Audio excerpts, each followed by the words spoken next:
Morning class. आज हम लोग समाज के बारे में पढ़ेंगे। देखिए एक चार्ट मैंने बना के रखा है ऑलरेडी आपके लिए। तो समास क्या होता है पहले तो ये बता देता हूँ। जब दो पदों का मेल होता है, दो पदों का मेल होता है तो वो क्या कहलाते हैं, समास बनता है। ठीक है।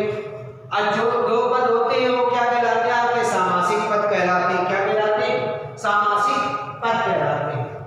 इसमें दो पद होते हैं, इसको पहला पद या दूसरा पद कह सकते हैं, पूर्व पद या उत्तर पद कह सकते हैं।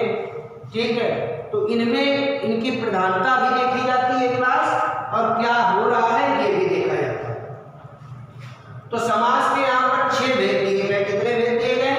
6 भेद दिए गए। तो 6 भेद दिए गए आपके। पहला है अपने भाव, दूसरा है तत्पुरुष, तीसरा है गण, चौथा है बहुव्रीहि, पांचवा है कर्मधारय और छठा है आपका द्विगु समास। कौन सा है? द्विगु समास। अव्यय भाव समास जो आपका है वो क्लास देखिए, इसमें जो पहला पद होता है, प्रथम पद या पूर्व पद क्या होता है आपका? प्रधान होता है। ठीक है। और वही हमारा क्या होता है? पहला पद इसमें अव्यय होता है।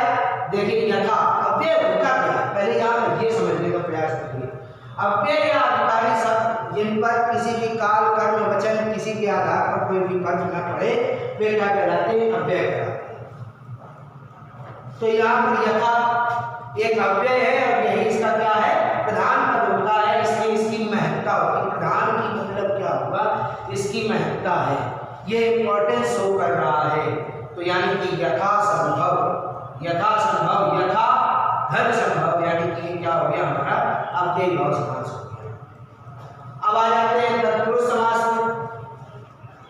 तत्पुरुष समास में इसमें उत्तर पद यानी कि जो बाद वाला पद होता है वो हमारा कैसा होता है? प्रधान होता है। इसके ऑलरेडी अपने आप में 6 भेद होते हैं, जैसे कि कर्म तत्पुरुष, करण तत्पुरुष, संप्रदान तत्पुरुष, अपादान, संबंध तत्पुरुष और अधिकरण तत्पुरुष। तत्पुरुष समास का आप लोग एक एग्जाम्पल छोटा से इससे समझ सकते हैं। दिया गया है राजपुत्र। क्या दिया गया है? राजपुत्र। मान लो दिया गया राजपुत्र, दिया गया राजपुत्र, यानी कि ये हो गया राजा का पुत्र, राजा का पुत्र। यहां पर देखिए का विभक्ति का लोप हुआ है। यहां पर किसी भी कारक की विभक्ति का लोप हो रहा है तो वहां पर कौन सा समास होगा? तत्पुरुष समास होगा। प्रधानता किसकी है? पुत्र की। पुत्र कैसा है? राजा का। राजपुत्र राजवंश का पुत्र है, तो पुत्र की ही प्रधानता यहाँ पर हो गई, यानी कि ये कौन सा समास हो गया? हमारा तत्पुरुष समास हो गया। अब ये हमें कैसे पहचान में आएगा कि सर ये कर्म तत्पुरुष है कि करण तत्पुरुष है कि संप्रदान तत्पुरुष है कि अपादान है कि संबंध है कि अधिकरण है? तो इसको भी पहचानना है। तो जब इसको पहचानना है हमें तो उसके लिए क्या है? कारक के भेद मैंने आपको पढ़ाए थे। कारक चिन्ह के बारे में मैंने आपको पढ़ाया था। तो कारक के चिन्ह के बारे में जो पढ़ाया गया था तो वो उसके चिन्ह बताए गए थे, कुछ बताए गए थे कि नहीं बताए गए थे? क्लास पिछली क्लास में भी बताए गए, वो क्लास बताए गए थे। तो उसमें कारक के चिन्ह, कौन से कारक के चिन्ह की बात मैं कर रहा हूँ?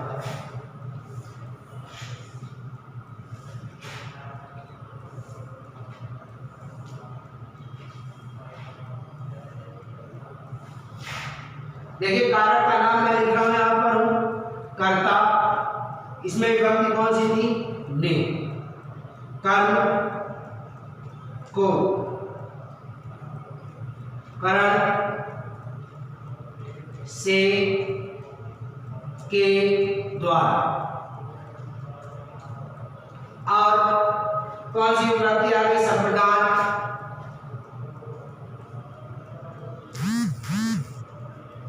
संप्रदान विभक्ति में देखिए क्लास,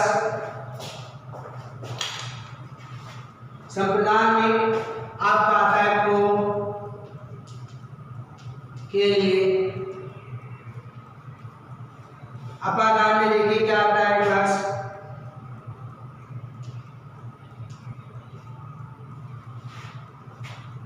से, लेकिन ये किसके लिए आता है, अलग होने के सेंस में। और आखिरी में आपका संबंध,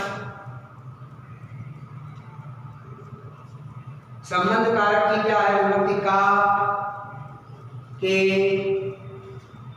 की, रा, रे, री, और लास्ट वाला आपका आया अधिकरण।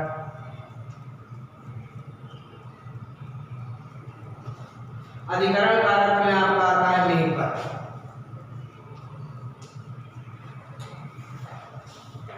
चलिए क्लास, इसमें एक एक करके हम सबको डिस्क्राइब कर देते हैं कि क्या था हमारा।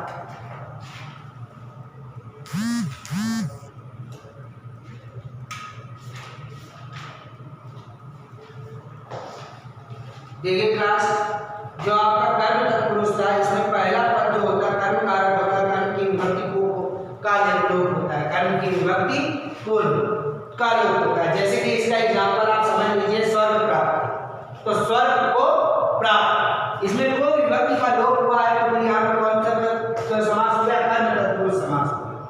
करण कारक की विभक्ति क्या होती है, से के द्वारा, तो करण कारक के लिए हमारा एग्जांपल हो गया शोकाकुल, तो शोक से आकुल, शोकाकुल का मतलब हो गया शोक से आकुल। संप्रदान पद की विभक्ति होती है को के लिए, तो फिर हो गया आपका क्या बेटा, पहला पद संप्रदान कारक होता है, यानी कि क्या हो गया इसमें रसोई घर, तो रसोई के लिए घर, ठीक है। अपादान कारक की विभक्ति कौन सी होती है, देखिए यहाँ पर से अलग होने के सेंस में होता है। अपादान के लिए धनहीन, धन से अलग हो गया यहाँ पर, धनहीन, धन से अलग, धन से हीन, ठीक है। इसका लोप हो गया से विभक्ति का। अब देखिए संबंध का के, की, रे, रा, री, रे, देखो यहाँ पर दिया गया है।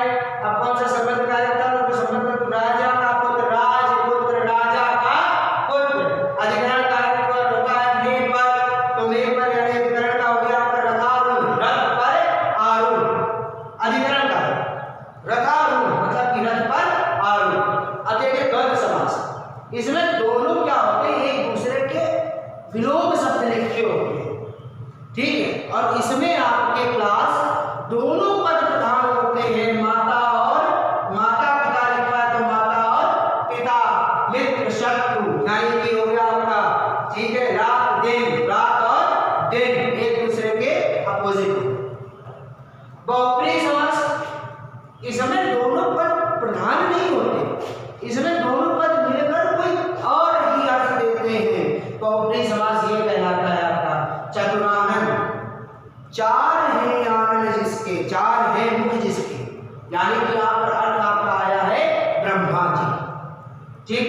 अब कर्मधारय पद में देखिए, कर्मधारय समास कहता है कि समासिक पद इसमें मिलकर किससे बने होंगे, विशेषण विशेष से मिलकर बने होंगे, या उपमा उपमेय से मिलकर बने होंगे, या दोनों ही विशेषण होंगे, ठीक है। तो ये चीज आपको क्या कहलाता है, कर्मधारय समास कहलाता है।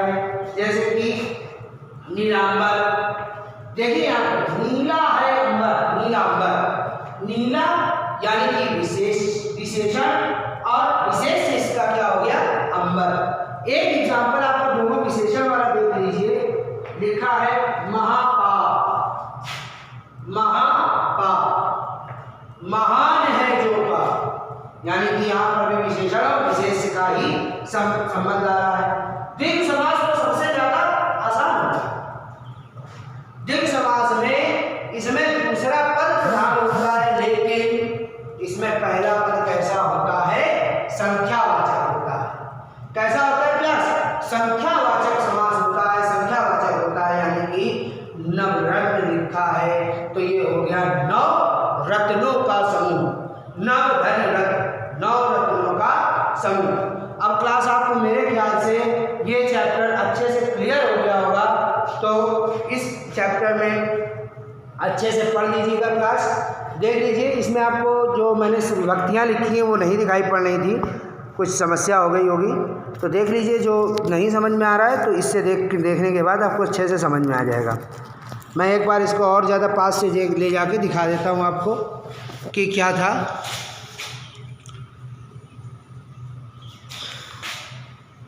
मैंने अलग अलग विभक्तियाँ लिखी हैं और अलग अलग समास लिखे थे। देखिए जैसे विभक्ति यहाँ पर लिखी हुई है, सारी विभक्तियाँ हैं। और उसके बाद अव्ययी भाव समास की बात कर रहे थे। ये मैंने तत्पुरुष समास का ऊपर एग्जाम्पल दिया था क्लास। उसके बाद समास की बात कर रहे थे। तत्पुरुष समास के 6 पार्ट मैंने आपको बताए, कैसे उनमें विभक्ति का लोप होता है ये भी बताया। द्वंद्व समास के दोनों पद प्रधान होते हैं, जैसे माता पिता एक दूसरे की बात विरोध कर रहे होते हैं। जैसे कि द्वंद्व का इसमें नवीन अर्थ निकल के आता है, चतुरानंद ब्रह्मा जी, कमल नयन इसका दूसरा एग्जाम्पल। कर्मधारय समास की बात करते थे तो इसमें विशेषण विशेष विशेषण विशेषण दोनों पद समासिक होते हैं, यानी कि दोनों सामासिक पद विशेषण विशेष हो सकते हैं या विशेषण विशेषण हो सकते हैं या उपमा उपमेय हो सकते हैं। अब कह रहा है कि द्विग समास में दूसरा पद प्रधान होता है, लेकिन इसमें पहला पद कैसा होता है, संख्यावाचक होता है। एग्जाम्पल के तौर पे यहाँ पर नवरत्न दिया गया है, 9 रत्नों का समूह। सबको समझ में आ गया हो क्लास। चलिए समास की आप लोग एक्सरसाइज क्लास करके दिखाएंगे जल्दी से आज।